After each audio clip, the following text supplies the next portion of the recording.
Scott Haney, we would like to welcome you to the RevAmp podcast. We're glad to have you on board as this week's guest. And for those people at home who don't already know you, perhaps you could start off by introducing yourself, your role, and a little bit about your company over there at Chili Piper. Yeah, I appreciate you guys having me. So I basically head up operations over at Chili Piper. So I've been with the company for about 4 years now. I came on about a year after they initially launched to market with the handoff product. A lot of teams know for just scheduling meetings across different departments. So in the past 4 years, I basically handled doing some different sales positions, and then it was in the startup vibe. It's mostly obviously you got to go and build out a lot of the infrastructure, and that's where I first got real interested in doing operations. So I'd say for about the past 3 years of being here, it's been a real core focus around operations. I mean, it's primarily a mix of sales ops, CS ops, marketing ops. Mm-hmm. I do have my hands on like a little bit of financial operations that take place after deals get closed won as well. So it's a pretty much huge mix across the board for what I've had my hands on over here. That's awesome. And when we first started speaking a few years ago, you were back as an A-round company. And since then, you and your company have fast forward, and now if we look at the last 18 months, for example, of course, you guys have gone on to raise a B round and a lot more money. And I think your head count has grown from around 50, 60 employees up to around 150 employees, so an extra 100 people on board. And that has brought with it new challenges that you've faced over the past 18 months. And I think if you're to lay them out for us, maybe what was the first key challenge that you faced as you were scaling up your sales org and supporting operations teams? Yeah, for sure. So I'd say there's definitely like different ones we could have focused on, but I'd say one of the initial ones that we did focus on when we knew we were going to be hiring on a whole bunch of sales reps was the hiring and onboarding piece to basically make sure we have all the enablement material, and so we can actually replicate and train our reps effectively. So just basically to go in for the motion of decreasing their onboarding ramp period with us. Mm-hmm. So I'd say the core focus of where we did with those departments, like before getting actually tools in place, was mostly just to like have all that information documented in Google Drive. Mm-hmm. Whether it's a mix of Google Docs you'll have or Google Sheets, Google Slides, and so on for different departments. And then we had department heads own the material for how they wanted like those first 30 and 60 days or so on for each of those departments to look, which most of that is going to be department specific related roles, but we tried to focus it around like 3 core things, which is specifically around tools training, internal process training specific for that role, and then just skill set training related to that role as well. So whether it's maybe an SDR, it's more around the skill set of like getting them interested to book a meeting with you, or if AE, obviously trying to get them to close the deal. So that was also enabled by like different tools internally as well. Like we had Gong, which AEs and account managers could go in there and just understand the flow of conversation across with different customers, different use cases. And then for SDRs, there was a mix of different tools as well that we had to train and enable them with. So once we essentially checked off the box for that initial step of just making sure we actually had an outlined process, eventually we went on to go and evaluate different LMS platforms and ended up using WorkRamp for our team. The reason we did that is I'd say even when I've been with the company for, like I mentioned, about 4 years. So I saw us grow from being really small, and you're small enough to where like you can, I'd say, either hop on Zoom or chat with people in Slack, and everybody generally knows what's going on. But when you get a lot bigger, it definitely does not become that way, because you have so many people either changing departments or so many new people coming on board.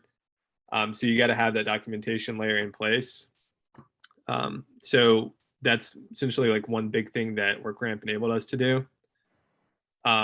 Even like I'd say another piece that also complements that, I'd say closer to when we did our Series B back in March, we implemented a tool called Guru for internal knowledge management.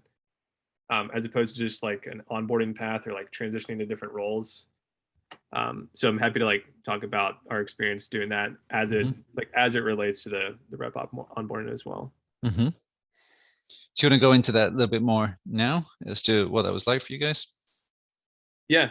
Yeah, I'd say like in my experience, so from the rep training, in like internal like knowledge management, like so some of the issues that we were running into was it might just be like common questions for like how we should close on an op and hand off like information over to the CS team for them for onboarding.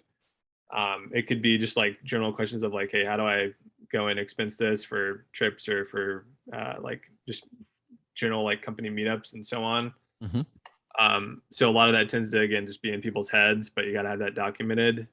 So eventually, we took kind of the same approach and making sure we had a lot of this information documented and outlined by departments. We had department heads own their specific like niche information, and then eventually we ended up using Guru for the team, and we just implemented that company wide. So that way, each department would be able to just tag in their new hires or new people joining in the team.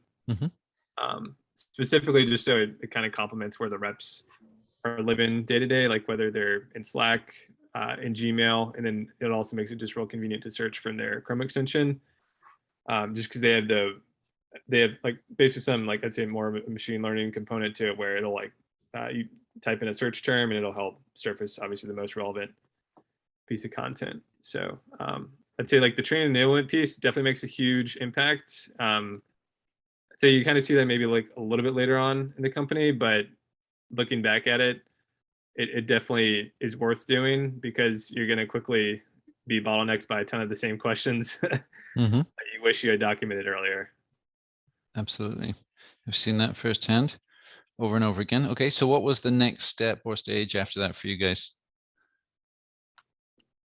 Yeah. So once we got, I'd say, the training and onboarding environment established, a lot of it was, I'd say, built around like, okay, how do we want to establish like our head count of all these different departments to essentially kind of work backwards from meeting our company revenue goals. So that's the way that we do that. There's basically like we have a financial model, and there's a whole bunch of different like components that we can go into that. But essentially, each department has their own reporting metrics and their own like headcount capacity metrics, and all of that essentially for our planning for the following year that rolls up into this model.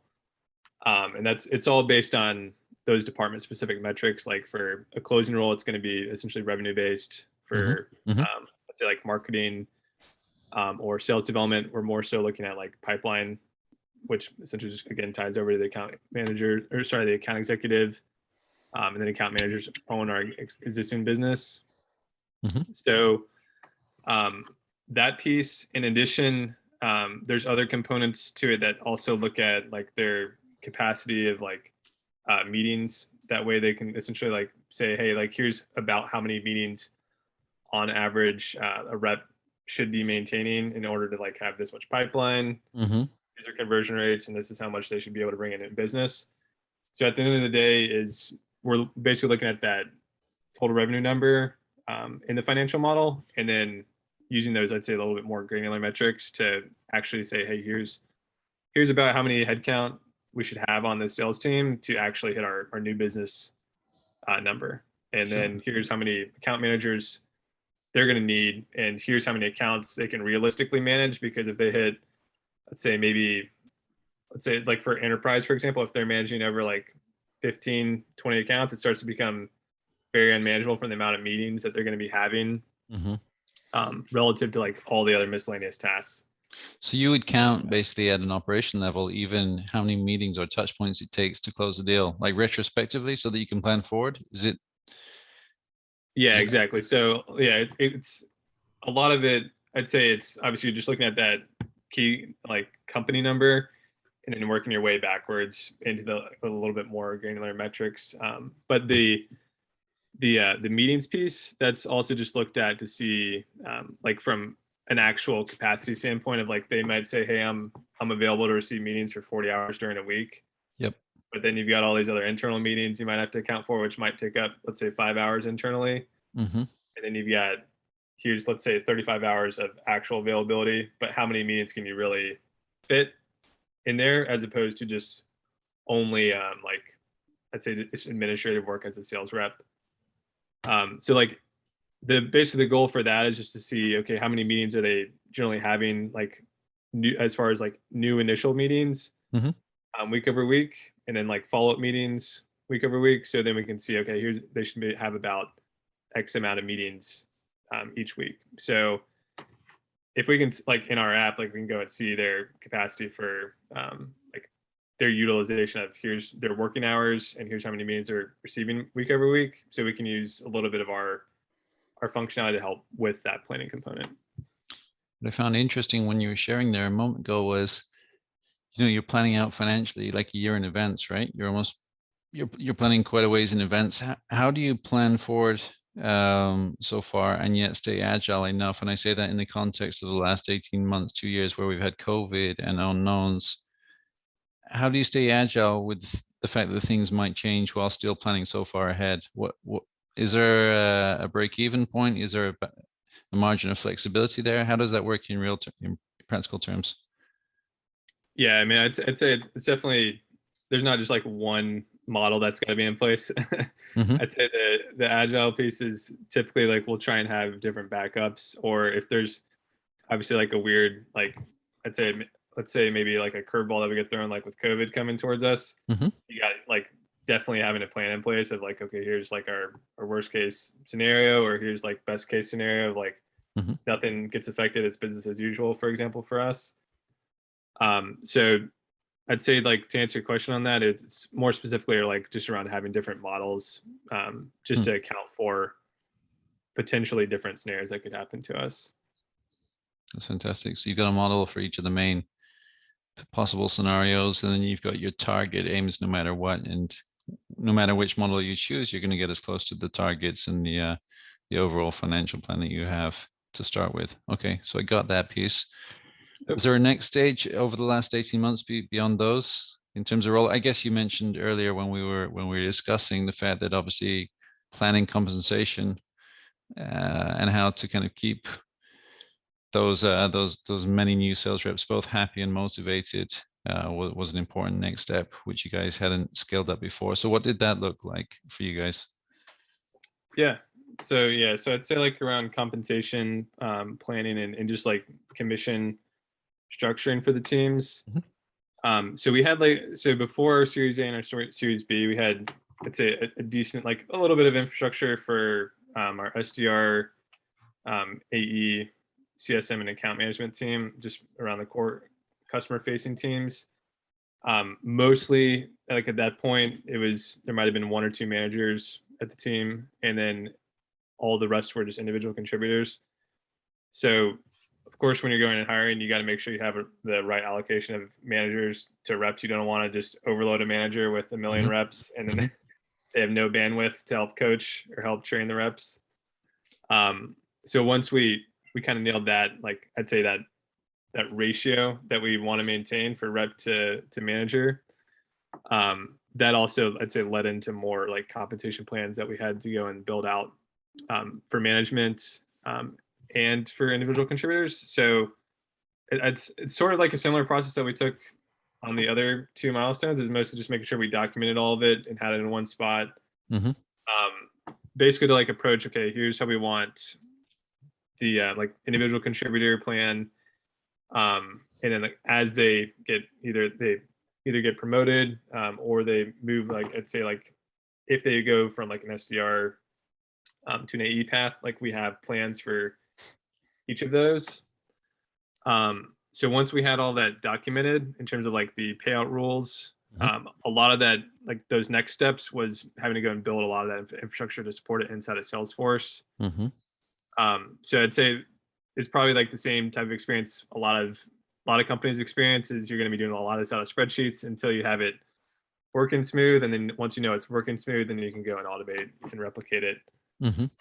in a platform. So The way our sales model is structured is we have a sales assisted model, and then we also have a self-service model. Okay. So there's a few different ways teams can, like, let's say, engage somebody to get compensated. But we try and keep it's pretty fairly straightforward. It's A's obviously just close one deals, and then there's accelerators or decelerators based on attainment. Similar with account management, SDRs are paid on qualified ops, and then they are incentivized a certain amount for close one deals that they source. Right.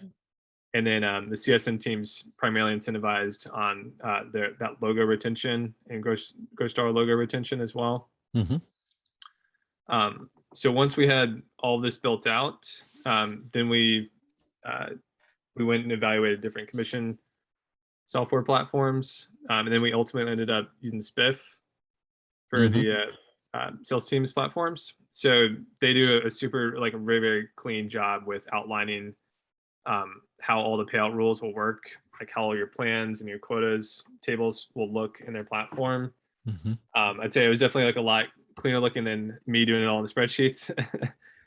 And then as far as that responsibility, it was under my, like, wheelhouse for building out infrastructure and then, like, calculating commissions and managing that for the reps payout every month. It still is as well today. But once we got Spiff running, it was, I'd say, significantly a huge amount of time reduction in the actual, like, I'd say, either reconciliation, if there were any errors, if at all, and then also just to build out new plans. You're a lot more agile when you have this infrastructure in place, because it can be pretty challenging when you have, like, new reps starting every single week, or even, like, if it's like new hires starting bi-weekly. We have different plans for like your first 3 months, and then you're fully ramped is generally what we have it like for SDRs and account management, and AEs as well. So once we got the, let's say, infrastructure in place for it, it's a lot more like hands-free. It's mostly just saying, like, hey, if what we do currently is I have a monthly meeting with some of the sales managers, with our AE manager and our SDR manager. And we just look at either new hires who are joining the team, or if it's people who are transitioning out of the team to, like, different roles or different departments and so on. And now it's mostly just the maintenance of these dates, adding in the people, and then from there we just select the plans, and Spiff does all the calculations for us. Cool, awesome. So now, if we wrap that all together into the wider story, what is the key learning that you've personally taken away as you look back on these last 18 months?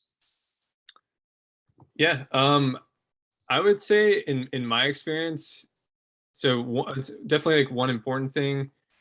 I'd say don't forget to invest in an operations department as well, because you're going to have so many different tasks on your plate. Obviously, you need to have, like, a system for just kind of, like, establishing what's going to be important and, like, actually, like, urgent for the company.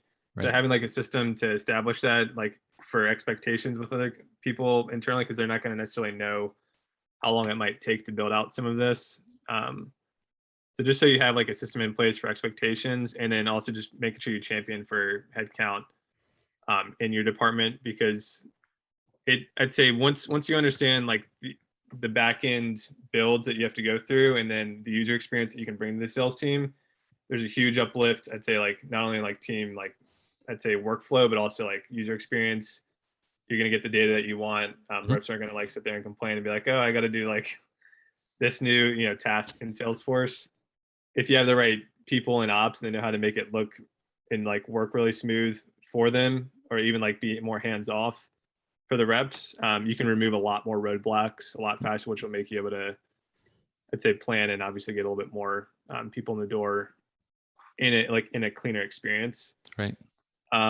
Another piece too, I would definitely say, is even though the documentation piece, it might not be, like, I'd say, the most, like, enjoyable part of the job, it's probably one of the more important pieces that you got to make sure you pay attention to, Right. as well. Yeah, and then I'd say, like, I mean, other just general things is definitely make sure you're having fun as you're doing things. Like, make sure you have, like, the balance of just, I'd say, your mental health component of that as well, just so you're not like getting burnt out as well, because you can definitely get a ton of tasks on your plate in ops, but just Mhm. making sure you've got the right, like, I'd say, mindset about it, and then you're also like kind of take a step back and see, okay, what can you kind of get rid of or automate, or like, I'd say, delegate and send out to other people to do, Yep. so you don't have so many, like, I'd say, so much noise on your plate, and you just want to focus on the higher impact ones. Mhm. Cool. Awesome. So if there's nothing that we missed there from that kind of recap of learning, and there isn't a question that I should have asked today, Scott, that you think I missed, then absolutely enjoyed learning from your journey the last 18 months. Of course, I've been in touch with you for way longer, so it's great to see this kind of progress for yourself and for the wider team. And I can completely understand that with the spike of COVID and everything that went with that in terms of people being more focused online and more digitally present, and the need for Chili Piper being exasperated from all of that, that this growth curve will not be short-lived, and you guys have a lot more work to do in the near future. So I look forward to staying in touch with you. Look forward to your ongoing success, of course, and coming back, X amount of months or a year from now and seeing what more learnings are down the road for you. But thank you from myself and of course all of the RevAmp team over here at DealHub for coming on board and sharing your experiences. And we look forward to your continued success. Yeah, absolutely. Appreciate you having me. Cheers, Scott.